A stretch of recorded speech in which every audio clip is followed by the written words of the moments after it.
Nauwi sa trahedya ang gitgitan at habulan ng isang kotse at motorsiklo sa barangay Zapote sa Las Piñas. Ang banggaan, sinadya raw ng driver ng kotse dahil hinablot umano ng rider ang kanyang cellphone. Balitang hatid ni Bam Alegre. Kuha ang CCTV footage na ito pasado hating gabi noong Martes sa barangay Zapote, Las Piñas. Matulin na naghahabulan ng dalawang motorista, isang motorcycle rider at isang nakakotse. Ang habulan na yan nauwi sa pagbangga ng kotse sa motorsiklo. Ayon sa isang saksi, sinadyang banggain ng driver ng kotse ang rider na umano'y nang hablot ng kanyang cellphone.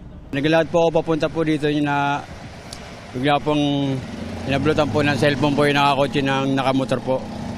Minapagsaya po talaga po yung lapper po talaga yun. Marami na po talagang hinablotan po ng cellphone yun. Saktong mga madaling araw po nagigit-gitan po silang dalawa. Ang rider nag-agaw buhay raw habang nasa bangketa at namatay kalaunan ayon sa kumpirmasyon ng isa pa ring saksi. Nakita ko, nakandusay na lang po yung binunggo.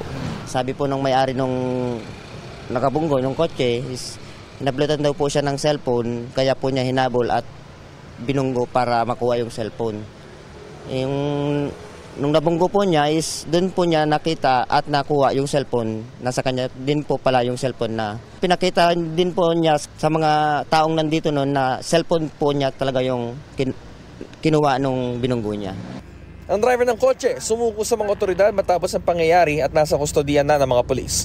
Tumanggi magpaunlak ng panayamang pulisya kaugnay nito habang nagsasanggawa ng investigasyon. Bam Alegre, nagbabalita para sa GMA Integrated News.